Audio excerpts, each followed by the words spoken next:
అందరికీ నమస్తే.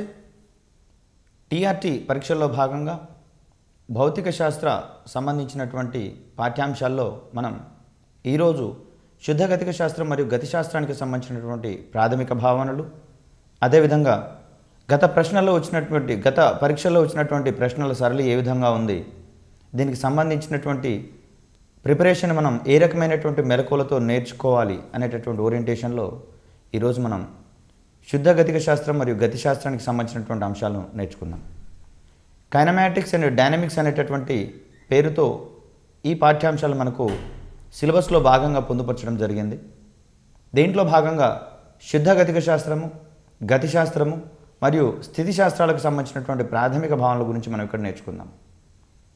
ప్రధానంగా యాంత్రిక చలనానికి సంబంధించినటువంటి అంశాలను పరిగణించేటటువంటి శాస్త్రంగా మనం ఇక్కడ యాంత్రిక శాస్త్రం గురించి తెలుసుకుంటాం.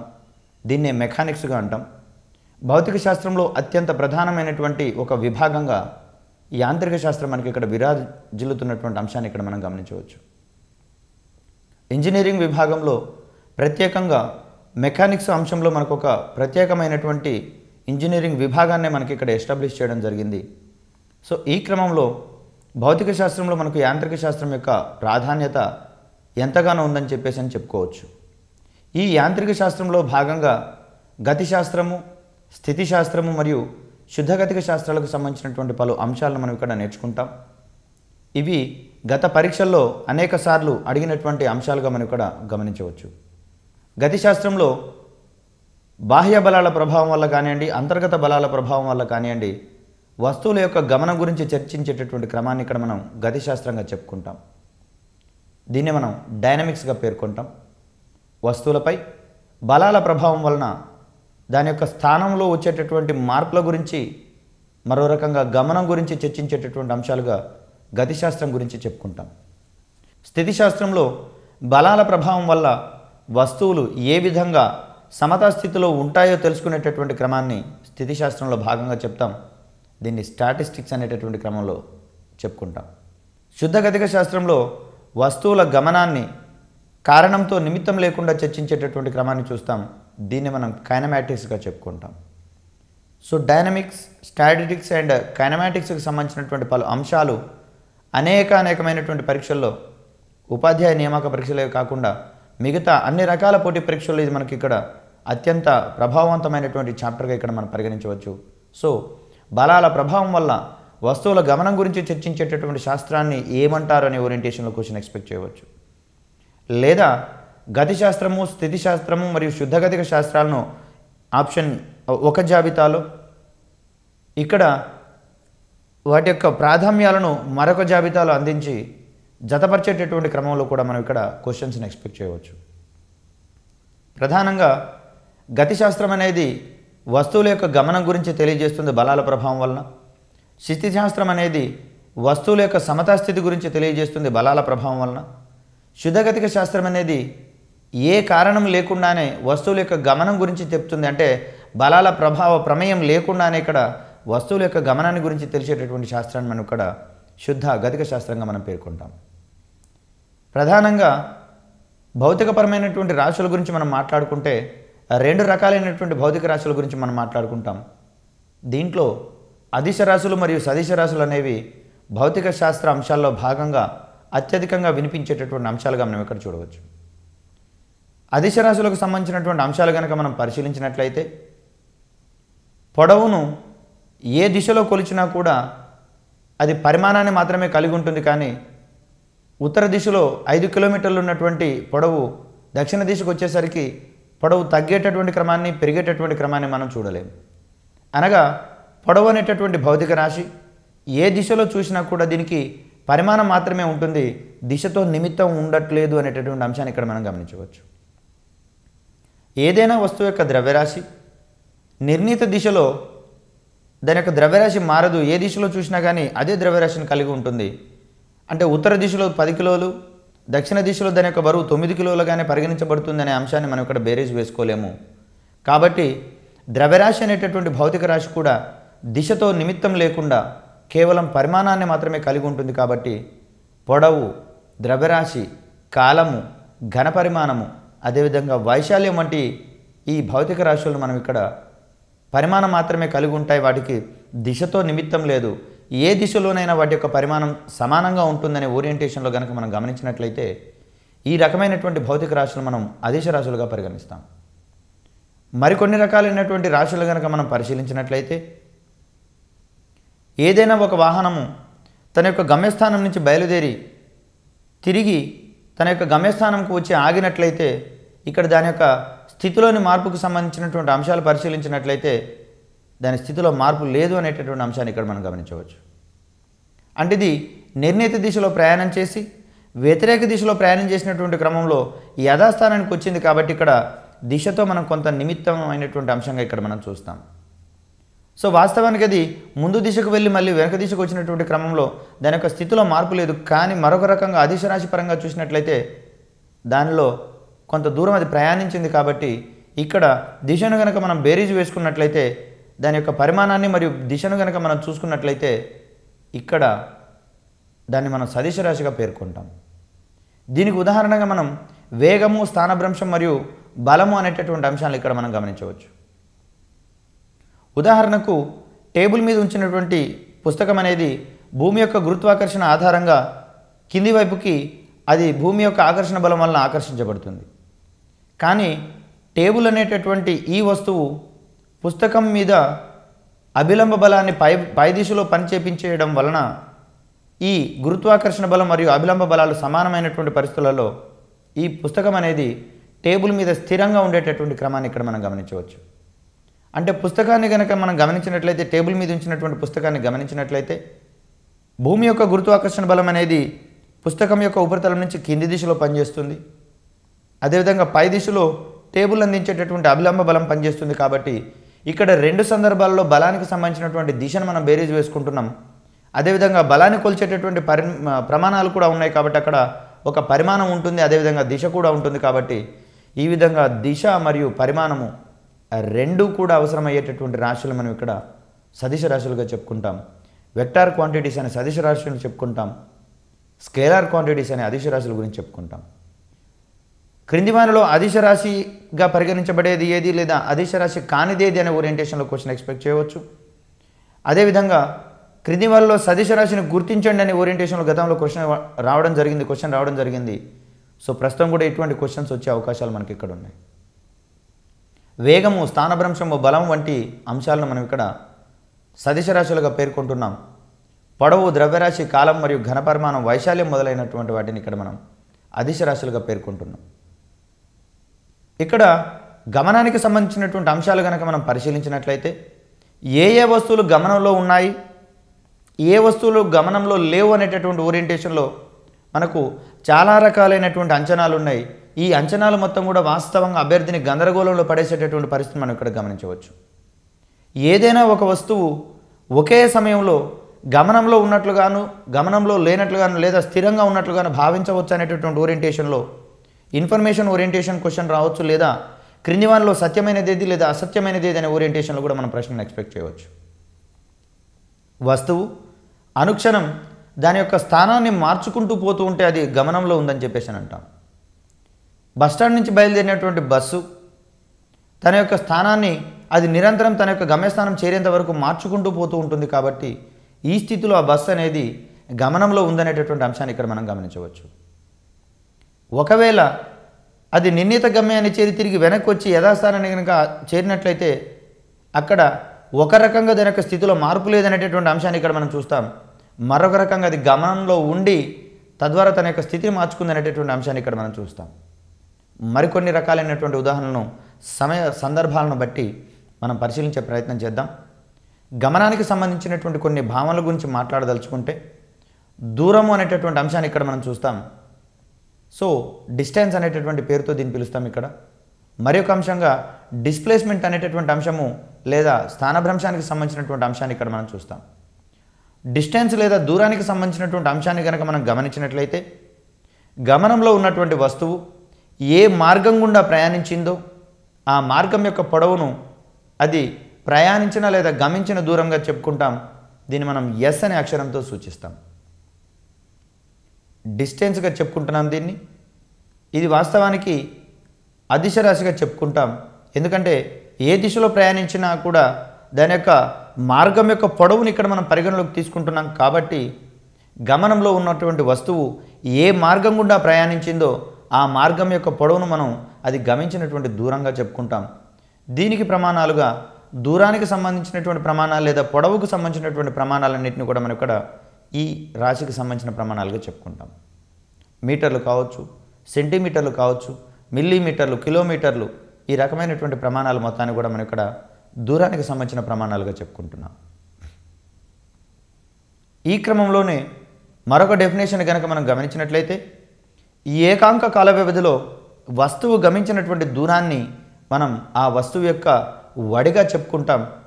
దీన్ని మనం స్పీడ్ అనేటటువంటి పదంతో చెప్పుకుంటాం. ఇక్కడ వడి కూడా మనకు అదిశ రాశిగా చెప్పుకుంటాం. సో ఏకాంక కాల వ్యవధిలో వస్తువు గమించినటువంటి దూరాన్ని మనం ఇక్కడ వడిగా చెప్పుకుంటున్నాం. మరొక రకంగా ప్రమాణ కాలంలో వస్తువు యొక్క దూరంలోని మార్పు రేటుని మనం ఇక్కడ వడిగా చెప్పుకోవచ్చు. వస్తువు ప్రయాణించిన దూరంలోని మార్పు రేటుని ఇక్కడ వడిగా పేర్కొనేటటువంటి డెఫినేషన్ కూడా మనం ఇక్కడ గమనించాల్సి వస్తుంది. వడిని మనం స్పీడ్ అనేటటువంటి టర్మ్తో చెప్తాం. దీన్ని మనం వి అనే అక్షరంతో సూచిస్తాం స్పీడ్కి సంబంధించి. ఇక్కడ వడి అనేది కూడా అదిశ రాశిగా చెప్పుకుంటాం. ఎందుకంటే దూరం అనేది కూడా ఇక్కడ అదిశ రాశిగా పరిగణించబడుతుంది, కాలం అనేది కూడా అదిశ రాశిగా పరిగణించబడుతుంది. కాబట్టి ఈ రెండిటి యొక్క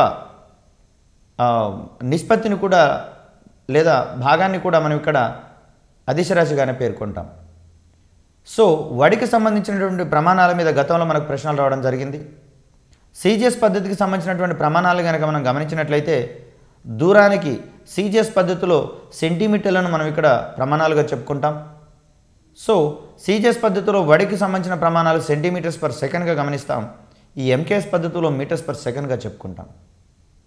ఈ క్రమంలో దూరానికి సంబంధించి లేదా వస్తువు ప్రయాణించినటువంటి దూరానికి సంబంధించినటువంటి అంశాలు కనుక మనం పరిశీలించినట్లయితే ఒక వస్తువు స్థానంలో నిర్ణీత దిశలో వచ్చేటటువంటి మార్పును మనం ఇక్కడ స్థానభ్రంశంగా చెప్పుకుంటాం. మరొక రకంగా వస్తువు యొక్క ప్రయాణించేటటువంటి క్రమంలో దాని తొలి స్థానానికి మరియు తుది స్థానానికి మధ్యలో ఉండేటటువంటి ఆ కనిష్ట దూరాన్ని మనం ఇక్కడ స్థానభ్రంశంగా చెప్పుకుంటాం. దూరానికి సంబంధించి వస్తువు యొక్క తొలి స్థానము మరియు తుది స్థానాన్ని కలిపేటటువంటి ప్రయాణించేటటువంటి మార్గం యొక్క పూర్తి పొడవును మనం పరిగణలోకి తీసుకుంటే స్థానభ్రంశం విషయానికి వచ్చేసరికి తొలి బిందువు మరియు తుది బిందువుల మధ్య ఉండేటటువంటి కనిష్ట దూరాన్ని మనం ఇక్కడ స్థానభ్రంశంగా చెప్పుకుంటున్నాం. ఈ క్రమంలో మరింత విపులంగా కనుక మనం పరిశీలించినట్లయితే దూరం కంటే స్థానభ్రంశం అనేది తక్కువ లేదా సమానంగా ఉంటుందనే అంశాన్ని ఇక్కడ మనం గమనించాలి. ఒక వస్తువు వక్ర మార్గంలో ప్రయాణించినప్పుడు అది అధిక దూరాన్ని ప్రయాణిస్తుంది, కానీ దాని యొక్క స్థానభ్రంశం అనేది తగ్గుతుంది అనే అంశాన్ని ఇక్కడ మనం గమనించాలి. వక్ర మార్గంలో ప్రయాణించేటటువంటి క్రమంలో అది నిర్ణీత దిశల్లో ప్రయాణిస్తుంది, ఎంత డిస్టెన్స్ని అయినా కవర్ చేస్తుంది. కానీ స్థానభ్రంశం విషయానికి వచ్చేసరికి దాని తొలి మరియు తుది స్థానాల మధ్య ఉండేటటువంటి దూరాన్ని మాత్రమే, కనిష్ట దూరాన్ని మాత్రమే మనం పరిగణలోకి తీసుకోవాలి. కాబట్టి ఇక్కడ స్థానభ్రంశం అనేది ఈ సందర్భంలో తక్కువగా ఉండే అంశాన్ని ఇక్కడ మనం గమనించవచ్చు. ఒకవేళ ఆ వస్తువు గనక సరళ రేఖా మార్గంలో లేదా రుజు మార్గంలో ప్రయాణించినట్లయితే ఈ సందర్భంలో వస్తువు యొక్క దూరము మరియు స్థానభ్రంశాలు సమానంగా ఉంటాయి అనే అంశాన్ని ఇక్కడ మనం గమనించాలి. క్రింది వానిలో వస్తువు యొక్క దూరము మరియు స్థానభ్రంశం సమానమైనటువంటి సందర్భాన్ని గుర్తించండి అనే ఓరియంటేషన్లో మనం ఇక్కడ క్వశ్చన్ ఎక్స్పెక్ట్ చేయవచ్చు. దీనికి ఒకే ఒక సమాధానంగా, ఏకైక సమాధానంగా మనం వస్తువు అనేది సరళ రేఖా మార్గంలో ప్రయాణించినటువంటి క్రమంలో దాని యొక్క దూరము మరియు స్థానభ్రంశం సమానం అవుతుందనే అంశాన్ని ఇక్కడ మనం గమనించాలి.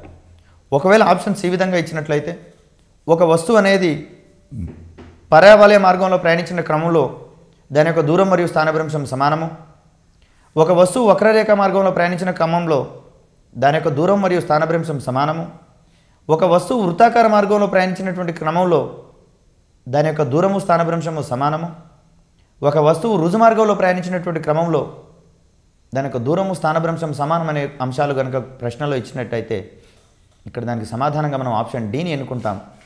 ఏదైనా వస్తువు రుజు మార్గంలో ప్రయాణించినటువంటి క్రమంలో అది ప్రయాణించినటువంటి దూరం మరియు స్థానభ్రంశం రెండు కూడా సమానం అనే అంశాన్ని ఇక్కడ మనం గమనించాలి.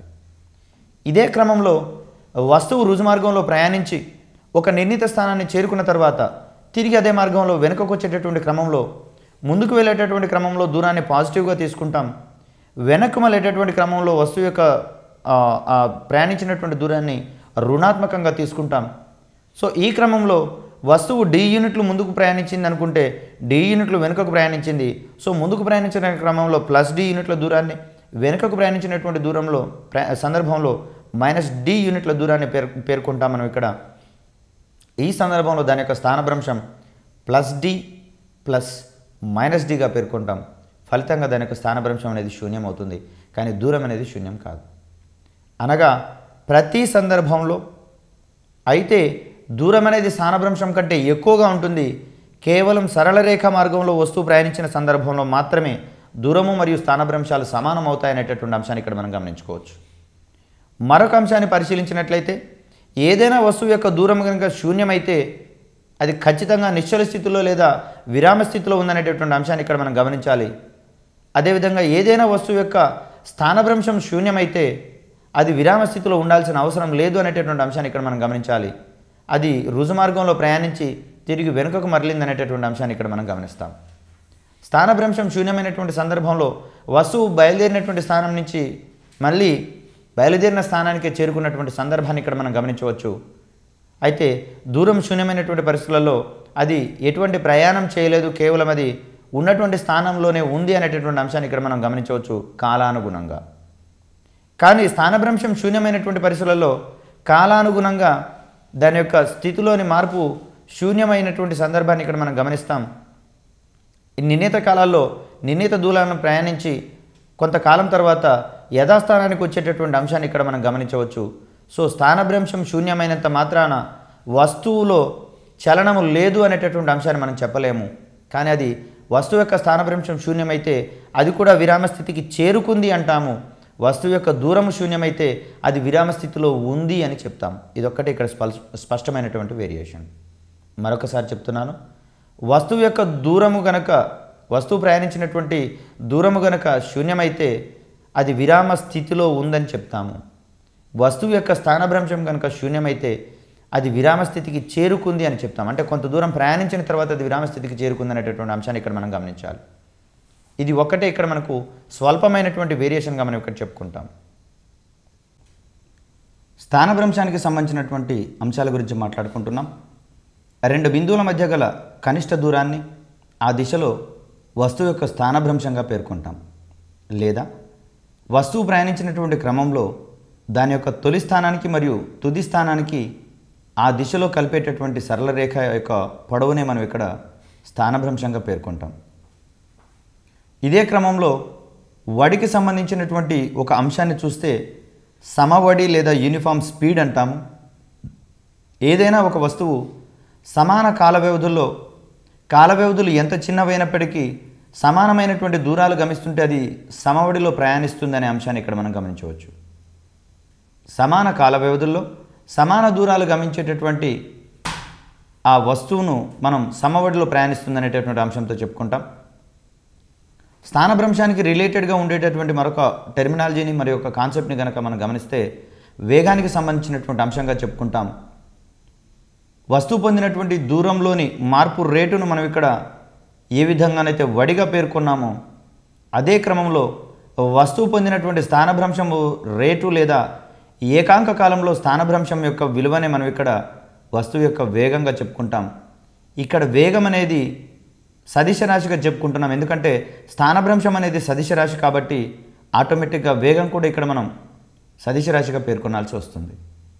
సో వేగము v పైన ఉన్నటువంటి బాణం గుర్తు అది వేగం అనేటటువంటిది సదిశ రాశి అనేటటువంటి అంశాన్ని తెలియజేస్తుంది. ఈ క్రమంలో వేగము v = స్థానభ్రంశం బై కాలము లేదా s/t చెప్పుకుంటాం. వేగానికి సంబంధించినటువంటి ప్రమాణాల మీద కూడా గతంలో మనకి ఇక్కడ క్వశ్చన్స్ రావడం జరిగింది. సిజిఎస్ పద్ధతిలో వేగానికి ప్రమాణాలు కనుక మనం గమనించినట్లయితే సెంటీమీటర్స్/సెకండ్గా చెప్పుకుంటాం. ఎంకేఎస్ పద్ధతిలో మీటర్స్/సెకండ్గా చెప్పుకుంటాం. ఈ క్రమంలో వాహనాల యొక్క వేగాన్ని మనం కిలోమీటర్స్/హవర్గా చెప్పుకుంటాం. KMPH అనేటటువంటి పొడి అక్షరాలతో చెప్పుకుంటాం, లేదా కిలోమీటర్స్/హవర్ అనేటటువంటి అంశంతో చెప్పుకుంటాం. ఈ క్రమంలో గతంలో వచ్చినటువంటి పరీక్షల్లో కిలోమీటర్స్ పర్ హవర్ యూనిట్లను మీటర్స్ పర్ సెకండ్ యూనిట్లుగా మార్చమని, లేదా మీటర్స్ పర్ సెకండ్ యూనిట్లను కిలోమీటర్స్ పర్ హవర్ యూనిట్లకు మార్చమనేటటువంటి క్రమంలో మనకి ఇక్కడ క్వశ్చన్స్ రావడం జరిగింది. కిలోమీటర్స్ పర్ గంట అనేటటువంటి ఈ ప్రమాణాన్ని మనం మీటర్స్ పర్ సెకండ్లోకి మార్చేటటువంటి క్రమంలో 1 కిలోమీటర్కి 1000 మీటర్లు, 1 గంటకు 3600 సెకండ్లు. కాబట్టి దీన్ని మనం 5/18 మీటర్లు బై సెకండ్లుగా మనం ఇక్కడ చెప్పుకుంటాం. అంటే కిలోమీటర్లు పర్ హవర్ యూనిట్లలో ఇచ్చినటువంటి ఆ ప్రమాణాన్ని మనం మీటర్స్ పర్ సెకండ్లోకి మార్చాలంటే ఎన్ని కిలోమీటర్స్ పర్ గంటలు ఇచ్చారో ఆ క్వాంటిటీని లేదా నెంబర్ని మనం 5/18 తోటి గుణకారం చేస్తే వచ్చినటువంటి రాశి మనకు ఆటోమేటిక్గా మీటర్స్ పర్ సెకండ్లోకి మారుతుంది అనే అంశాన్ని ఇక్కడ మనం గమనించుకోవాలి. ఒకవేళ మీటర్స్ పర్ సెకండ్ని కనుక కిలోమీటర్స్ పర్ హవర్లోకి మార్చేటటువంటి క్రమంలో అక్కడ మీటర్స్ పర్ సెకండ్కి సంబంధించినటువంటి అంశాన్ని మనం 18/5 తోటి గుణకారం చేసినట్లయితే అది ఆటోమేటిక్గా కిలోమీటర్స్ పర్ హవర్లోకి మారుతుందనే అంశాన్ని ఇక్కడ మనం గమనించాలి. మీటర్స్ పర్ సెకండ్ని కిలోమీటర్స్ పర్ హవర్లోకి మార్చాలంటే అక్కడ ఉన్నటువంటి క్వాంటిటీని మనం 18/5 తోటి గుణకారం చేస్తే అది కిలోమీటర్స్ పర్ హవర్గా మారుతుంది. ఉదాహరణకు 500 మీటర్స్ పర్ సెకండ్ను కిలోమీటర్స్ పర్ హవర్లోకి మార్చేటటువంటి క్రమంలో 500ని 18/5 తోటి కనుక గుణకారం చేస్తే 1800 వస్తుంది. దీన్ని ఇక్కడ మనం దానికి సంబంధించి కిలోమీటర్స్ పర్ హవర్గా మనం ఇక్కడ చెప్పుకుంటాం. అంటే ఒక వస్తువు సెకండ్కి 500 మీటర్ల వేగంతో కనుక ప్రయాణిస్తే అది గంటకు 1800 కిలోమీటర్ల వేగంతో ప్రయాణిస్తుంది అనేటటువంటి అంశాన్ని ఇక్కడ మనం గమనించుకోవాలి. సో దీనికి సంబంధించి కిలోమీటర్స్ పర్ హవర్ను మీటర్స్ పర్ సెకండ్లోకి మార్చడం, అదేవిధంగా మీటర్స్ పర్ సెకండ్ను కిలోమీటర్స్ పర్ హవర్లోకి మార్చేటటువంటి క్రమాన్ని ఇక్కడ మనం గమనించాలి. వస్తువుకి సమవడి ఉన్నట్లుగానే సమ వేగానికి సంబంధించినటువంటి అంశాన్ని కూడా మనం గమనించుకోవాలి. ఏదైనా ఒక వస్తువు కాల వ్యవధులు ఎంత చిన్నవైనప్పటికీ సమాన కాల వ్యవధుల్లో సమాన స్థానభ్రంశాలు పొందుతుంటే అది సమవేగంతో గమిస్తుందంటాం. అదేవిధంగా సమాన కాల వ్యవధుల్లో సమానమైనటువంటి దూరాలను పొందేటటువంటి క్రమంలో అది సమవడితో గమనిస్తుందంటాం. యూనిఫామ్ స్పీడ్గా అక్కడ చెప్తాం, యూనిఫామ్ వెలాసిటీగా ఇక్కడ చెప్తాం. నిర్ణీత కాల వ్యవధిలో సమానమైనటువంటి కాల వ్యవధుల్లో సమాన స్థానభ్రంశాలు పొందినట్లయితే ఆ వస్తువు సమవేగంతో పోతున్నట్టుగా మనం ఇక్కడ గమనించవచ్చు. ఇక్కడ వస్తువుకు సంబంధించినటువంటి ఈ గమనానికి సంబంధించినటువంటి మరొక అంశాన్ని కనుక మనం పరిశీలిస్తే త్వరణము లేదా యాక్సిలరేషన్కి సంబంధించినటువంటి అంశంగా ఇక్కడ మనం చూస్తాం. వస్తువు యొక్క వేగంలోని మార్పు రేటుని మనం ఇక్కడ త్వరణంగా పేర్కొంటున్నాం. ఏ విధంగానైతే వేగం అనేటటువంటి దాన్ని సదిశ రాశిగా పేర్కొంటున్నామో ఇక్కడ త్వరణం కూడా సదిశ రాశిగానే పేర్కోవాల్సి వస్తుంది. త్వరణాన్ని ఏ అనేటటువంటి స్మాల్ ఏ అనేటటువంటి అక్షరంతో సూచిస్తాం. దీని మీద ఉన్నటువంటి బాణం గుర్తు త్వరణం అనేది సదిశ రాశిగా పరిగణించబడుతుందనే అంశాన్ని తెలియజేస్తుంది. సో త్వరణం = వేగం బై కాలము, దీన్నే v/tగా రాస్తాము. దీని యొక్క ప్రమాణాలు కనుక మనం గమనించినట్లయితే సిజిఎస్ పద్ధతిలో సెంటీమీటర్స్ పర్ సెకండ్ స్క్వేర్గా చూస్తాము. ఎంకేఎస్ పద్ధతిలో మీటర్స్ పర్ సెకండ్ స్క్వేర్గా చూసేటటువంటి క్రమాన్ని ఇక్కడ మనం గమనించవచ్చు. ఒకవేళ వస్తువు సమవేగంతో ప్రయాణిస్తున్నటువంటి పరిస్థితులలో దానిలోని త్వరణం అనేది శూన్యంగా ఉంటుంది అనేటటువంటి అంశాన్ని ఇక్కడ మనం గమనించుకోవాలి. ఏదైనా ఒక వస్తువు విరామ స్థితి నుంచి బయలుదేరినటువంటి క్రమంలో దాని యొక్క త్వరణం పెరుగుతుందని, అదేవిధంగా వస్తువు ప్రయాణించేటటువంటి క్రమంలో అది విరామ స్థితికి వచ్చేటటువంటి క్రమంలో దానిలోని త్వరణం తగ్గుతుందనేటటువంటి అంశాన్ని ఇక్కడ మనం గమనించుకోవాలి. వస్తువు విరామ స్థితిని బయలుదేరేటటువంటి క్రమంలో దాని యొక్క త్వరణాన్ని ధనత్వరణంగా చెప్పుకుంటాం. విరామ స్థితికి వచ్చేటటువంటి క్రమంలో దాని యొక్క త్వరణాన్ని రుణత్వరణంగా చెప్పుకుంటాం. ఒకవేళ వస్తువు సమవేగంతో పోయినా లేదా నిశ్చల స్థితిలో ఉన్న దాని యొక్క త్వరణం అనేది శూన్యం అవుతుంది అనేటటువంటి అంశాన్ని ఇక్కడ గుర్తుంచుకోవాలి. సో క్రింది వారిలో సత్యమేది లేదా అసత్యమైనది ఏది అనే ఓరియంటేషన్లో ఈ క్వశ్చన్స్ మనకు వచ్చే అవకాశం ఉంటుంది. ఒకవేళ డైరెక్ట్గా అడగాలనుకుంటే త్వరణానికి ఎంకేఎస్ పద్ధతిలో ప్రమాణాల గురించి చెప్పండి అనొచ్చు, లేదా వస్తువు యొక్క త్వరణం శూన్యమయ్యేటటువంటి సందర్భం క్రింది వానిలో ఏది లేదా కానిదేది అనే ఓరియంటేషన్లో క్వశ్చన్ రావచ్చు. సో దీంట్లో ఉండే స్వల్పమైనటువంటి వేరియేషన్స్ మనకు ప్రశ్నాంశాలలో భాగంగా కీలకంగా వచ్చే అవకాశాన్ని చూస్తాం. వస్తువు గమనాన్ని వేగము కాలము వక్రంతో సూచించవచ్చు. వస్తువు అనేటటువంటిది వస్తువు యొక్క వేగం అనేది వృద్ధి పొందుతూ ఉంటే లేదా పెరుగుతూ ఉంటే అది త్వరణాన్ని కలిగి ఉన్నది, ధనత్వరణాన్ని కలిగి ఉన్నదని చెప్తాం. వేగం అనేది క్షీణించేటటువంటి క్రమంలో అది రుణత్వరణాన్ని కలిగి ఉంటుందని చెప్తాం. అదేవిధంగా స్వేచ్ఛగా పైనుంచి కింద పడేటటువంటి వస్తువుకి ధనత్వరణం ఉన్నట్లుగా, నిట్టనిలుగా పైకి విసిరినటువంటి వస్తువుకి రుణత్వరణం కలిగి ఉన్నటువంటి అంశాలను ఇక్కడ మనం గమనించవచ్చు. స్వేచ్ఛగా పైనుంచి కింద పడేటటువంటి వస్తువుకి అది నిర్ణీత ఎత్తు నుంచి పడేటటువంటి క్రమంలో నిర్ణీత ఎత్తు వద్ద దాని యొక్క వేగము శూన్యంగా ఉంటుంది. కిందికి వచ్చేటటువంటి క్రమంలో వేగము పెరుగుతూ ఉంటుంది. భూమిని తాకేటటువంటి క్షణానికి ముందు వరకు దాని యొక్క వేగం గరిష్టంగా ఉంటుంది. ఈ క్రమంలో ఆ వస్తువుకు ఉండేటటువంటి త్వరణాన్ని మనం ఇక్కడ ధనత్వరణంగా చెప్పుకుంటాం. పైకి విసిరేసేటటువంటి క్రమంలో గురుత్వాకర్షణ బలానికి వ్యతిరేకంగా వెళ్తుంది, అదేవిధంగా వాయుపొరల గుండా వెళ్తుంది. కాబట్టి ఈ వాయుపొరల యొక్క స్నిగ్ధత బలాల వలన ఆ వస్తువు యొక్క వేగం అనేది క్రమక్రమంగా క్షీణిస్తుంది. కాబట్టి గురుత్వాకర్షణ బలానికి వ్యతిరేకంగా వెళ్ళేటటువంటి క్రమంలో కూడా వస్తువు యొక్క వేగం క్షీణిస్తుంది. కాబట్టి ఈ క్రమంలో దాని యొక్క త్వరణాన్ని మనం రుణత్వరణంగా చెప్పుకుంటాం. అంటే ఈ క్రమంలో మనం ఇక్కడ క్రింది వారిలో సత్యమైనది ఏది లేదా అసత్యమైనది ఏది అనేటటువంటి క్వశ్చన్స్ ఎక్స్పెక్ట్ చేయవచ్చు. అదేవిధంగా వస్తువు యొక్క వేగం క్షీణిస్తుంటే దాని యొక్క త్వరణము ఏ విధంగా ఉంటుందనే ఓరియంటేషన్లో క్వశ్చన్ వస్తుంది. ఆప్షన్ ఏ ధనత్వరణము, ఆప్షన్ బి రుణత్వరణము, ఆప్షన్ సి మారదు, ఆప్షన్ డి శూన్యము అనేటటువంటి క్రమంలో మనకి ఇక్కడ క్వశ్చన్ రావచ్చు. వస్తువు యొక్క వేగం క్షీణిస్తుంటే అది రుణత్వరణాన్ని కలిగి ఉంటుందని చెప్తాము. లేదా వస్తువు యొక్క త్వరణము శూన్యమైనటువంటి సందర్భాన్ని వివరించండి అనే ఓరియంటేషన్లో క్వశ్చన్ రావచ్చు. వస్తువు యొక్క స్థానభ్రంశం శూన్యమైనటువంటి పరిస్థితి, లేదా వస్తువు సమవేగంతో పోయినటువంటి పరిస్థితి, లేదా వస్తువు విరామ స్థితిలో ఉన్నటువంటి పరిస్థితిని కూడా ఇక్కడ మనం వస్తువు యొక్క త్వరణం శూన్యమైనటువంటి పరిస్థితులు మనం ఇక్కడ గమనించవచ్చు. అదే వస్తువు యొక్క స్థానభ్రంశం శూన్యమైనటువంటి పరిస్థితులలో అది నిర్ణీతమైనటువంటి దూరాన్ని ప్రయాణించి తిరిగి వెనుకకు వచ్చినటువంటి సందర్భాన్ని చూస్తాం, లేదా విరామ స్థితిలో ఉన్నటువంటి అంశాన్ని కూడా మనం ఇక్కడ చూడవచ్చు. సో ఇక్కడ ఈ ప్రమాణాలకు సంబంధించినటువంటి ఈ వేరియేషన్స్ ఒకసారి మనం గమనించినట్లయితే 1 మీటర్ పర్ సెకండ్ స్క్వేర్కి మనం 100 సెంటీమీటర్స్ పర్ సెకండ్ స్క్వేర్గా చెప్పుకుంటాం. అదేవిధంగా 1 సెంటీమీటర్ పర్ సెకండ్ స్క్వేర్ని మనం 10⁻⁻² మీటర్స్ పర్ సెకండ్ స్క్వేర్గా చెప్పుకుంటాం. ఈ క్రమంలో గతంలో ఇందాక మనం అనుకున్నట్లుగా వస్తువు ప్రయాణించేటటువంటి క్రమంలో లేదా గమనంలో ఉన్నటువంటి క్రమంలో దూరము, వడి, సమవడి అదిశ రాశులుగా చెప్పుకుంటాం. అదేవిధంగా స్థానభ్రంశం, వేగం, సమవేగం మరియు త్వరణాలు సదిశ రాశులుగా చెప్పుకుంటాం. ఇక్కడ వేగము, సమవేగము, త్వరణము మొత్తం కూడా స్థానభ్రంశం మీద ఆధారపడి ఉంటాయి. సో ఈ క్రమంలో స్థానభ్రంశం సదిశ రాశి కాబట్టి వేగం సదిశ రాశి అవుతుంది. వేగం మీద సమవేగం ఆధారపడి ఉంటుంది కాబట్టి సమవేగం సదిశ రాశి. అదేవిధంగా వేగం మీద త్వరణం కూడా ఆధారపడి ఉంటుంది కాబట్టి త్వరణం కూడా ఇక్కడ సదిశ రాశిగా మనం పరిగణించుకోవాలి. ఈ అంశాలలో భాగంగా చలన సమీకరణాలకు సంబంధించినటువంటి అంశాలను రూపొందించుకోవడం జరిగింది. వస్తువు యొక్క తొలి వేగము మరియు తుది వేగాల ఆధారంగా, దాని యొక్క త్వరణం ఆధారంగా, అది ప్రయాణించిన కాలం ఆధారంగా, అది చేరుకున్నటువంటి దూరం ఆధారంగా ఈ చలన సమీకరణాలు మనకు అందించడం జరిగింది.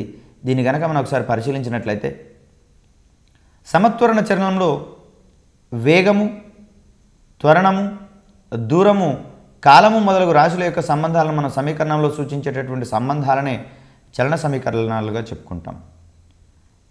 ఈ అంశంలో కనుక మనం క్వశ్చన్ ఎక్స్పెక్ట్ చేసినట్లయితే చలన సమీకరణాలలో భాగం కానిదేది లేదా భాగం అయినదేది గుర్తించండి అనే ఓరియంటేషన్లో క్వశ్చన్ వస్తుంది. దీనికి సంబంధించి మనం వేగము, త్వరణము, దూరము, కాలముల గురించి చెప్పుకుంటాం. ఈ చలన సమీకరణాల్లో వడి లేదు అనేటటువంటి అంశాన్ని ఇక్కడ గమనించాలి. సమ వడి లేదు అనేటటువంటి అంశాన్ని ఇక్కడ మనం గమనించాలి. సో ఈ రకమైనటువంటి పరిశీలన మనకు చాలా ఇంపార్టెంట్. చలన సమీకరణాలు కనుక మనం పరిశీలించినట్లయితే మొత్తం 3 చలన సమీకరణాల గురించి చెప్పుకుంటాం. మొదటి చలన సమీకరణంగా v = u + at చెప్పుకుంటాం. ఇక్కడ v అనేది వస్తువు యొక్క తుది వేగము, u అనేది వస్తువు యొక్క తొలి వేగము, a అనేది వస్తువు పొందినటువంటి త్వరణము, t అనేది వస్తువు మొత్తంగా ప్రయాణించినటువంటి కాలం గురించి చెప్తుంది. మరొక చలన సమీకరణం లేదా రెండో చలన సమీకరణాన్ని చూస్తే v² - c² = 2as చెప్పుకుంటాం. దీంట్లో v యథావిధిగా తుది వేగాన్ని, u తొలి వేగాన్ని, a త్వరణాన్ని, s అనేది వస్తువు పొందినటువంటి దూరాన్ని తెలియజేస్తుంది. ఈ క్రమంలోనే మూడవ చలన సమీకరణాన్ని చూస్తే s = ut + ½ చెప్పుకుంటాం. s అనేది వస్తువు పొందినటువంటి దూరాన్ని, u తొలి వేగాన్ని, t కాలాన్ని, a త్వరణం గురించి చెప్తుంది. ఇక్కడ క్వశ్చన్ ఎక్స్పెక్ట్ చేయాలనుకుంటే క్రింది వానిలో మూడవ చలన సమీకరణంలో లేని భౌతిక రాశిని గుర్తించండి. ఇక్కడ ఈ క్రమంలో చూసినట్లయితే తుది వేగం అనేది ఇక్కడ మూడవ చలన సమీకరణంలో కనిపించదు. కాబట్టి దీంట్లో మనకు తొలి వేగం కనిపిస్తోంది, దూరం కనిపిస్తోంది, త్వరణం కనిపిస్తోంది, కాలం కనిపిస్తోంది. అదేవిధంగా మొదటి చలన సమీకరణంలో భాగంగా లేనిది ఏదైనా ఓరియంటేషన్లో క్వశ్చన్ రావచ్చు. ఇక్కడ దూరం అనేటటువంటిది లేదు కాబట్టి ఈ స్వల్పమైనటువంటి వేరియేషన్స్ని మనం ఒకసారి అనుకుంటూ మన యొక్క ప్రిపరేషన్ని కంటిన్యూ చేసినట్లయితే దీనికి సంబంధించినటువంటి ఏ రకమైనటువంటి ప్రశ్నకైనా సరే మనం ఇక్కడ సమాధానాలు గుర్తించవచ్చు. అదేవిధంగా ఏదైనా ఒక వస్తువును నిట్టనిలువుగా పైకి విసిరినటువంటి క్రమంలో అది ఒక నిర్దిష్ట ఎత్తుకు భూమి యొక్క గురుత్వాకర్షణ ప్రభావాన్ని వ్యతిరేక దిశలో ప్రయాణిస్తుంది. ఈ నిర్దిష్ట వస్తువు వద్ద వస్తువు యొక్క తుది వేగం శూన్యమవుతుంది. అంటే ఏదైనా వస్తువుని నిట్టనిలువుగా పైకి విసిరిన క్రమంలో అది నిర్దిష్ట ఎత్తుకు చేరిన తర్వాత దాని యొక్క వేగం శూన్యమవుతుంది. ఈ బిందువు వద్ద ఆ వస్తువు యొక్క తుది వేగము శూన్యము. తిరిగి అదే వస్తువు భూమి యొక్క గురుత్వాకర్షణ ప్రభావం వలన భూమి మీదకి పడుతుంది. ఈ క్రమంలో మనం ఆ వస్తువుని స్వేచ్ఛా పతన వస్తువుగా పరిగణిస్తాం, ఫ్రీలీ ఫాలింగ్ బాడీ. సో ఈ క్రమంలో ఫ్రీలీ ఫాలింగ్ బాడీకి సంబంధించి ఒక క్వశ్చన్ ఎక్స్పెక్ట్ చేయవచ్చు. స్వేచ్ఛా పతన వస్తువు యొక్క తొలి వేగం ఎంత? నిట్టనిలువుగా విసిరేసినటువంటి క్రమంలో అది నిర్దిష్ట ఎత్తు దగ్గర చేరుకున్నప్పుడు తుది వేగం శూన్యమైంది. ఈ క్రమంలో నథింగ్ బట్ దాని యొక్క వేగం శూన్యంగా చెప్పుకుంటాం. ఒకవేళ దాని వేగం కనుక శూన్యం కాకపోతే అది ఆ నిర్దిష్ట ఎత్తును దాటి ఇంకా ప్రయాణించేటటువంటి సామర్థ్యాన్ని కలిగి ఉంటుంది. కాబట్టి నిర్దిష్ట ఎత్తు వద్ద వస్తువు యొక్క తుది వేగము శూన్యము. ఈ క్రమంలో ఆ వస్తువు నిర్దిష్ట ఎత్తు వద్ద నుంచి భూమి మీదకి పడడం ప్రారంభిస్తుంది, పతనం చెందడం ప్రారంభిస్తుంది. కాబట్టి ఆ నిర్దిష్ట వస్తువు వద్ద వస్తువు యొక్క తుది వేగం ఎంత ఉంటుందో తొలి వేగం కూడా అంతే ఉంటుంది. ఈ క్రమంలో తొలి వేగం అనేది శూన్యంగా తీసుకుంటాం. పైకి వీసినటువంటి వస్తువు వేగం క్రమంగా తగ్గి ఏదో ఒక ఎత్తు వద్ద తుది వేగం v = 0 అవుతుంది. అదే నిర్దిష్ట ఎత్తు వద్ద అది స్వేచ్ఛాపతన వస్తువు మాదిరిగా భూమి వైపుకు ప్రయాణిస్తుంది. ఈ క్రమంలో దాని యొక్క తొలి వేగము శూన్యంగా మనం చెప్పుకుంటాం. వస్తువు పైకి వెళ్తున్నప్పుడు దాని యొక్క వేగం అనేది క్రమక్రమంగా తగ్గుతుంది. కాబట్టి ఈ సందర్భంలో దాని యొక్క గురుత్వాకర్షణ విలువ రుణాత్మకంగా ఉంటుంది. కిందికి పడేటటువంటి క్రమంలో దాని యొక్క వేగం అనేది క్రమక్రమంగా పెరుగుతుంది. కాబట్టి ఈ సందర్భంలో దాని యొక్క గురుత్వ త్వరణం లేదా గురుత్వాకర్షణ బలం వల్ల వచ్చేటటువంటి త్వరణం అనేది ధనాత్మకంగా ఉంటుందనే అంశాలను మనం గమనించాలి. ఈ పాయింట్ ఆఫ్ వ్యూలో కూడా మనకు క్రింది వానిలో సత్యమేది లేదా అసత్యమైనది ఏది ఓరియంటేషన్లో క్వశ్చన్ పడవచ్చు. లేదా వస్తువు పైకి విసినటువంటి సందర్భంలో నిర్దిష్ట ఎత్తు వద్ద దాని యొక్క తుది వేగం ఎంత అనే ఓరియంటేషన్లో క్వశ్చన్ రావచ్చు. మరికొన్ని అంశాలు కనుక మనం పరిశీలించినట్లయితే స్వేచ్ఛాపతన వస్తువులకు సంబంధించినటువంటి గమన సమీకరణాల గురించి మాట్లాడుకుంటాం. ఇక్కడ స్వేచ్ఛాపతన వస్తువులకు సంబంధించినటువంటి అంశాలను చూస్తే ఇక్కడ దాని యొక్క త్వరణం విలువ v = u + at చూస్తున్నాం. ఇక్కడ తొలివేగం విలువ శూన్యం కాబట్టి u అనేటటువంటి టర్మ్ కనపడదు. త్వరణం విలువ గురుత్వ త్వరణం విలువకు సమానం కాబట్టి ఏ విలువను g విలువతో మారుస్తాము. కాబట్టి ఈ సందర్భంలో v = gt అనేది మొదటి చలన సమీకరణము. రెండవ సమీకరణాన్ని కనుక మనం చూసినట్లయితే v² - u² = 2as మనం ఇక్కడ పరిగణిస్తున్నాము. సో ఈ క్రమంలో v² = 2gh మారుతుంది.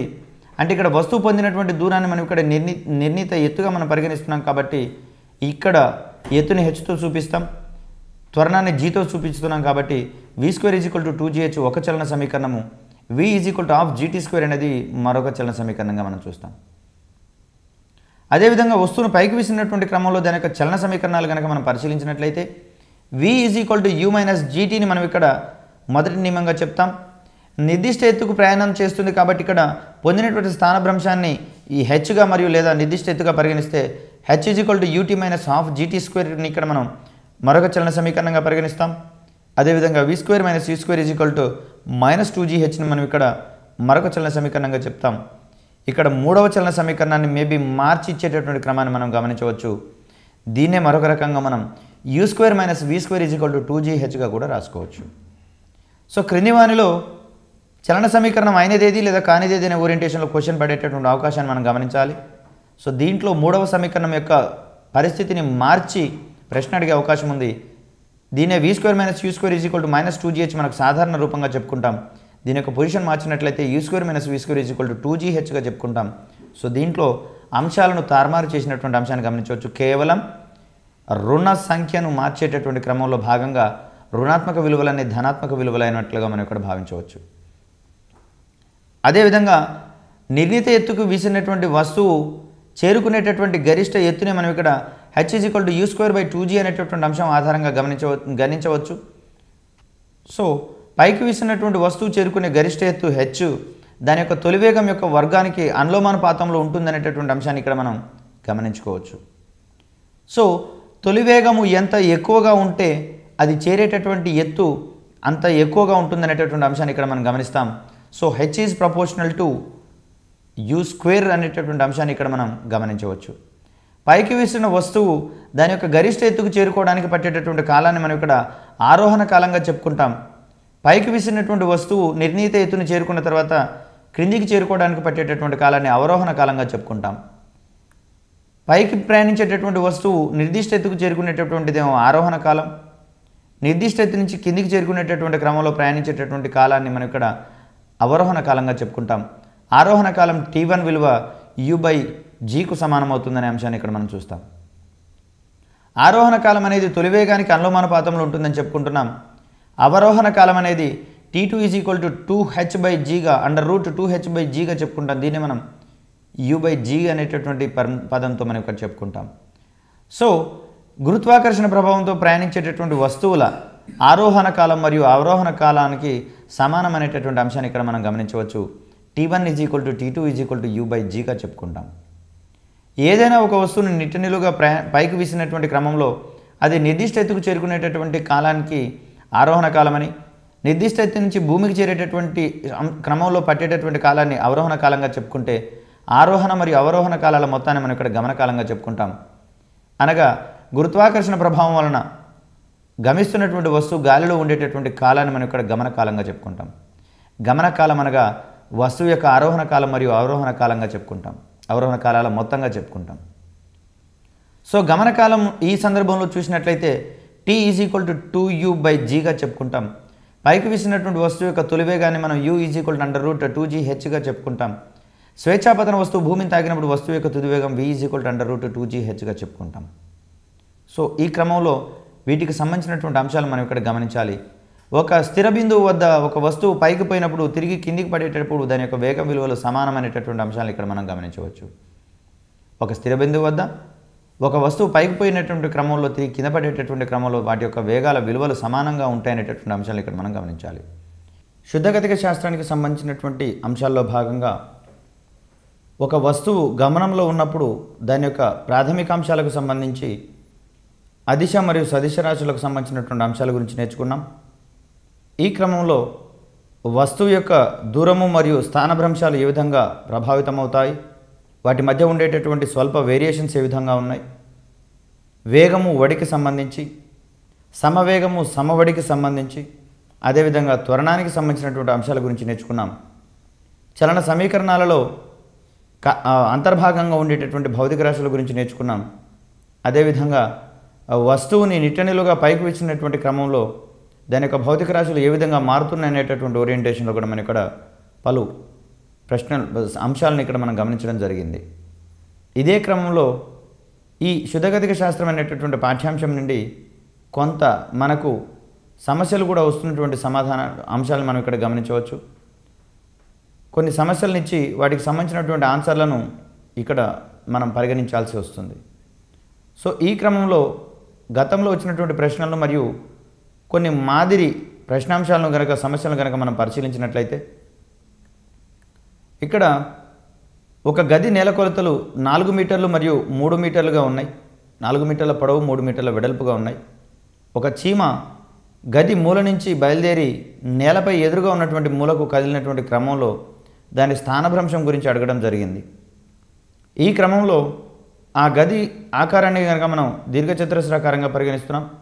ఏబిసిడి అనేటటువంటిది దీర్ఘచతురస్రం యొక్క ఆకారంగా చూస్తాం, లేదా గది యొక్క ఆకారంగా చూస్తాం. ఈ క్రమంలో ఏబి యొక్క భుజం పొడవు 4 మీటర్లు, బీసీ భుజం పొడవు 3 మీటర్లుగా చెప్తాం. ఇక్కడ ఏ నుంచి సి వరకు ఆ ప్రాణి డయాగ్నల్ ఆకారంలో కదిలినట్టుగా మనం ఇక్కడ చెప్పుకుంటాం, కర్ణం వెంబడి కదిలినట్టుగా మనం ఇక్కడ చెప్పుకుంటాం. సో ఏబిసి అనేటటువంటి త్రిభుజాన్ని కనుక మనం పరిశీలించినట్లయితే ఇది లంబకోణ త్రిభుజంగా మనం ఇక్కడ చూస్తున్నాం. దీంట్లో భాగంగా పైథాగరస్ సిద్ధాంతాన్ని కనుక మనం ఇక్కడ అప్లై చేసినట్లయితే AC² = AB² + BC² లేదా కర్ణము స్క్వేర్ = భూమి స్క్వేర్ ప్లస్ ఎత్తు స్క్వేర్గా మనం ఇక్కడ చెప్పుకుంటాం. సో ఈ క్రమంలో ఏసీ స్క్వేర్ యొక్క విలువ ఏబీ విలువ 4 యూనిట్లు, బీసీ విలువ 3 యూనిట్లు కాబట్టి 4 square plus 3 square is equal to 16 plus 9 అంటే 25గా చెప్తాం. AC square is equal to 25 కాబట్టి ఏసీ యొక్క విలువ 25 యొక్క వర్గమూలంగా చెప్తాం. దీని యొక్క విలువ 5. సో అక్కడ చీమ పొందినటువంటి స్థానభ్రంశాన్ని మనం ఇక్కడ 5 మీటర్లుగా మనం గుర్తుంచుకోవచ్చు. మరొక సమస్యను పరిశీలిస్తే, ఒకడు పరుగు పందెంలో 14 మీటర్ల వ్యాసార్థం గల వృత్తాకారపు దారి చుట్టూ 10 నిమిషాలలో 10 సార్లు పరిగెత్తిన అతని యొక్క వడిని మీటర్లు పర్ సెకండ్లో గణించమనేటటువంటి అంశాన్ని ఇవ్వడం జరిగింది. సో ఇక్కడ దూరాలను మరియు పొడవులను మనకి ఇక్కడ మీటర్లలో ఇచ్చినారు, సమయాన్ని నిమిషాలలో ఇచ్చారు. సో ఇక్కడ మనకు వచ్చేటటువంటి అంశాలు మొత్తం కూడా సరిగా ఉన్నాయి లేనిది మనం ఇక్కడ అంశాల ప్రకారం ఉన్నాయి లేనిది కూడా ఒకసారి పరిశీలించుకోవాలి. వృత్తం యొక్క చుట్టుకొలతకు సూత్రంగా మనం 2πrను పరిగణిస్తాం. r అనేది ఇక్కడ వృత్తం యొక్క వ్యాసార్థంగా చెప్పుకుంటాం. సో ఈ క్రమంలో పై యొక్క విలువ 22/7 కాబట్టి 2 × 22/7 × 14 ఈ చుట్టుకొలత విలువ 88 మీటర్లుగా వచ్చినటువంటి క్రమాన్ని ఇక్కడ మనం గమనించవచ్చు. ఒకవేళ ఆ వ్యక్తి 10 సార్లు పరిగెత్తినట్లయితే ప్రయాణించినటువంటి దూరం ఒక చుట్టుకొలత 88 మీటర్లు కాబట్టి 10 సార్లు 10 చుట్టుకొలతలకు సమానమైనటువంటి దూరాన్ని ప్రయాణిస్తాడు. కాబట్టి ఇక్కడ 880 మీటర్లుగా మనం ఇక్కడ చెప్తాం. కాలం 10 నిమిషాలుగా ఇవ్వబడింది. దీన్ని సెకండ్లకు మార్చుకుంటే ఇది 600 సెకండ్లుగా మారుతుంది.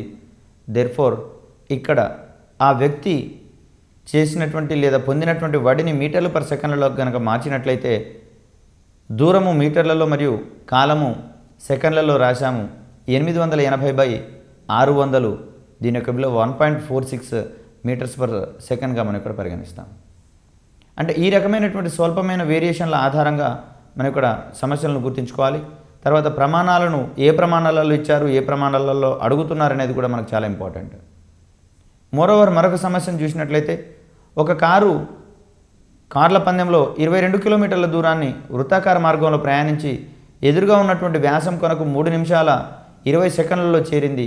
కారు యొక్క వేగాన్ని మీటర్స్ పర్ సెకండ్లలో కనుగొనమనేటటువంటి సమస్యను పరిశీలిద్దాం. 22 కిలోమీటర్ల దూరాన్ని వృత్తాకార మార్గంలో ప్రయాణించింది. అంటే ఈ క్రమంలో వృత్తం యొక్క చుట్టుకొలత మనకు 22 కిలోమీటర్లుగా ఇవ్వడం జరిగింది. సో ఇక్కడ ఈ దూరాన్ని కనుక మనం పరిశీలించినట్లయితే 22 కిలోమీటర్ల దూరం, దీన్నే మనం మీటర్లలోకి మార్చుకుంటే 22,000 మీటర్లుగా మనం పరిగణిస్తాం. కాలం విలువ 3 నిమిషాల 20 సెకండ్లుగా ఇచ్చారు మనకి ఇక్కడ, అంటే 200 సెకండ్లుగా మనం ఇక్కడ పరిగణిస్తాం. సో 22 × 1000/200 ఇక్కడ ఈ సందర్భంలో దాని యొక్క వేగం మనకు 110 మీటర్లు పర్ సెకండ్గా మనం ఇక్కడ గమనించవచ్చు. అదేవిధంగా ఒక రైలు బండి 36 కిలోమీటర్లు పర్ గంట వేగంతో, అంటే గంటకు 36 కిలోమీటర్ల వేగంతో బయలుదేరి ఒక అర నిమిషంలో 108 కిలోమీటర్స్ పర్ హవర్ వేగాన్ని పొందినట్లయితే దాని యొక్క త్వరణాన్ని మీటర్స్ పర్ సెకండ్ స్క్వేర్లలో గణించండి అనేటటువంటి అంశంలో సమస్యను పరిశీలిస్తే, ఇక్కడ వేగంలోని మార్పు అనేది 72 కిలోమీటర్స్ పర్ హవర్కు సమానమవుతుంది. ఇక్కడ 72 కిలోమీటర్స్ పర్ హవర్ను మనం మీటర్స్ పర్ సెకండ్లోకి మార్చేటటువంటి క్రమంలో ఈ అంశాన్ని మనం 5/18 తోటి మనం ఇక్కడ గుణకారం చేయాల్సి ఉంటుంది. ఈ క్రమంలో దీని యొక్క విలువ 5/18 × 72 దట్ మీన్స్ 20 మీటర్స్ పర్ సెకండ్గా మనం ఇక్కడ పరిగణించవచ్చు. అదేవిధంగా ఈ సందర్భంలో వేగంలోని మార్పు అనేది మనకు 20 మీటర్స్ పర్ సెకండ్గా మనం ఇక్కడ గమనించుకున్నాం. కాలము అర నిమిషము 30 సెకండ్లుగా మనం ఇక్కడ భావిస్తే త్వరణం అనేది 20/30, దీని విలువ 0.66 మీటర్స్ పర్ సెకండ్ స్క్వేర్గా మనం ఇక్కడ చూడవచ్చు. ఇదే క్రమంలో విమానము 360 కిలోమీటర్ల దూరం ఉన్నటువంటి 2 పట్టణాల మధ్య దూరాన్ని ఒక అరగంటలో ఎగిరింది. దాని వేగాన్ని మీటర్స్ పర్ సెకండ్లలో గణించమనేటటువంటి అంశంలో ఇక్కడ మనం ప్రశ్న ఎక్స్పెక్ట్ చేస్తున్నాం. సో ఈ రకమైనటువంటి ప్రశ్న వచ్చినట్లయితే దూరం ఇక్కడ మనకు 360 కిలోమీటర్లుగా ఇవ్వడం జరిగింది. దీన్ని మీటర్లలో రాసినట్లయితే 3,60,000 మీటర్లు అనేది ఇక్కడ మనకు వస్తుంది. సో 360 × 1000తో గణిస్తాం.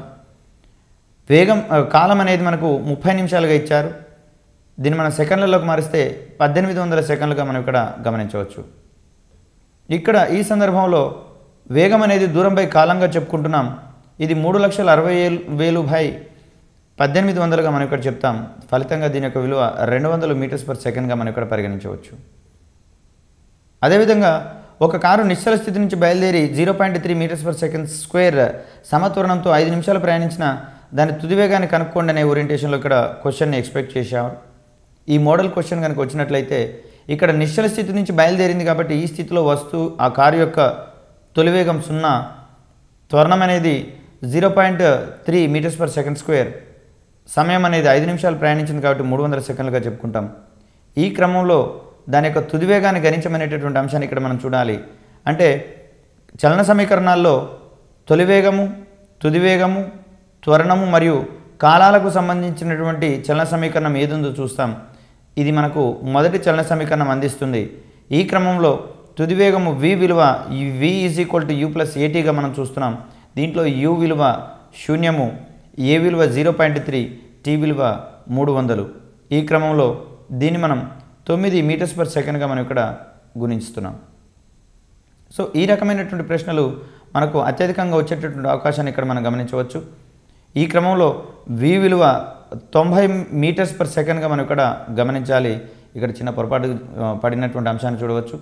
ఇక్కడ v విలువ 0 + 0.3 × 300, దీని యొక్క విలువ 900 నుంచి ఒక దశాంశ స్థానాన్ని ముందుకు జరిపినట్లయితే 90 మీటర్స్ పర్ సెకండ్గా మనం ఇక్కడ గమనిస్తాం. సో ఈ క్రమంలో మనకు ప్రశ్నలు వచ్చేటటువంటి అంశాన్ని ఇక్కడ మనం గమనించవచ్చు. సో గత పరీక్షలో వచ్చినటువంటి ప్రశ్నలు పరీక్షించినట్లయితే స్వేచ్ఛాపతన వస్తువు 1, 2, 3 సెకండ్ల కాలం పాటు ప్రయాణిస్తే దాని యొక్క దూరాల నిష్పత్తి ఎంత అనే ఓరియంటేషన్లో క్వశ్చన్ రావడం జరిగింది. దీని నిష్పత్తిని మనం 1:4:9గా చెప్పుకుంటున్నాం. ఇక్కడ వేగము ఒక సదిశ రాశి, కారణం అది పరిమాణాన్ని మాత్రమే కలిగి ఉంటుంది. ఈ వ్యాఖ్యాన్ని సమర్థించేటటువంటి జవాబును ఎంపిక చేయండి అనేటువంటి అంశాన్ని ఇవ్వడం జరిగింది. ఇక్కడ వేగము సదిశ రాశి అనేటువంటి క్రమంలో అది దిశను మరియు పరిమాణాన్ని మాత్రమే కలిగి ఉంటుంది. ఇక్కడ ఇది అజ్యూమింగ్ లేదా ప్రవచనం అనేది సత్యమే, వేగం అనేది సదిశ రాశి, కానీ కారణంగా ఇవ్వబడినటువంటి అంశంలో అది పరిమాణం మాత్రమే కలిగి ఉంటుందని ఇచ్చారు. సో ఇక్కడ కారణం అనేది ఈ ప్రవచనాన్ని సపోర్ట్ చేయట్లేదు కాబట్టి ఇక్కడ ప్రవచనం సత్యం అవుతుంది మరియు ఇక్కడ కారణం అనేది అసత్యం అనేటటువంటి అంశాన్ని ఇక్కడ మనం గమనించాలి. అదేవిధంగా లోలకం యొక్క గడియారంను భూమి మీద నుండి చంద్రుడి మీదకి మార్చినటువంటి క్రమంలో లోలక గడియారం భూమి మీద చూపేటటువంటి సమయాన్ని చూపడానికి దాని యొక్క పొడవును ఏం చేయాలనేటటువంటి ఓరియంటేషన్లో ప్రశ్న రావడం జరిగింది. దీనికి సమాధానంగా తగ్గించాలనేటువంటి అంశాన్ని ఇక్కడ మనం చూపిస్తాం. ఈ క్రమంగా మనకు ఈ శుద్ధ గతిక శాస్త్రం మరియు గతిక శాస్త్రానికి సంబంధించినటువంటి భావనలు కనుక మనం ఒకసారి పరిశీలించినట్లయితే దీనిలో భౌతిక శాస్త్రంలో ప్రధానమైనటువంటి భాగంగా యాంత్రిక శాస్త్రాన్ని గమనిస్తున్నాం. ఈ యాంత్రిక శాస్త్రంలోని కోణంగా మనం గతి శాస్త్రము, స్థితి శాస్త్రం మరియు శుద్ధ గతిక శాస్త్రం అనేటటువంటి 2 అంశాలను ఇక్కడ మనం చూసాము. సో గతి శాస్త్రంలో బలాల ప్రభావం వలన వస్తువుల గమనాన్ని చర్చిస్తే, స్థితి శాస్త్రంలో బలాల ప్రభావం వలన వస్తువు యొక్క విరామ స్థితిని లేదా సమతా స్థితిని సూచిస్తే, శుద్ధగతిక శాస్త్రంలో వస్తువుల యొక్క గమనాన్ని కారణంతో నిమిత్తం లేకుండా చర్చించినటువంటి అంశాన్ని ఇక్కడ మనం గమనించవచ్చు. ఇక్కడ భౌతిక రాశులు అనేవి 2 రకాలుగా ఉంటున్నాయి, అదిశ రాశులు మరియు సదిశ రాశులు. అదిశ రాశికి సంబంధించినటువంటి ఉదాహరణలు ఇవ్వండి లేదా అదిశ రాశి కానిదాన్ని గుర్తించండి అనే ఓరియంటేషన్లో క్వశ్చన్స్ ఎక్స్పెక్ట్ చేయవచ్చు. అదేవిధంగా సదిశ రాశి అయినదేది లేదా సదిశ రాశి కానిదేది అనే ఓరియంటేషన్లో క్వశ్చన్ రావచ్చు. సో దీనికి సంబంధించి మనం సత్య ప్రవచనాలు లేదా అసత్య ప్రవచనాలు గుర్తించే క్రమంలో కూడా మనం ఇక్కడ క్వశ్చన్స్ రానియవచ్చు. గమనం అంటే ఏమిటి? గమనంలో ఉన్న వస్తువుకి దూరము మరియు స్థానభ్రంశాలు ఏ విధంగా డిఫైన్ చేయబడుతున్నాయి? దూరానికి మరియు స్థానభ్రంశానికి మధ్య ఉండేటటువంటి స్వల్ప తేడాలను మనం ఏ విధంగా గమనించవచ్చు? అదేవిధంగా వస్తువు యొక్క వడిని ఏ విధంగా నిర్వచిస్తున్నాము?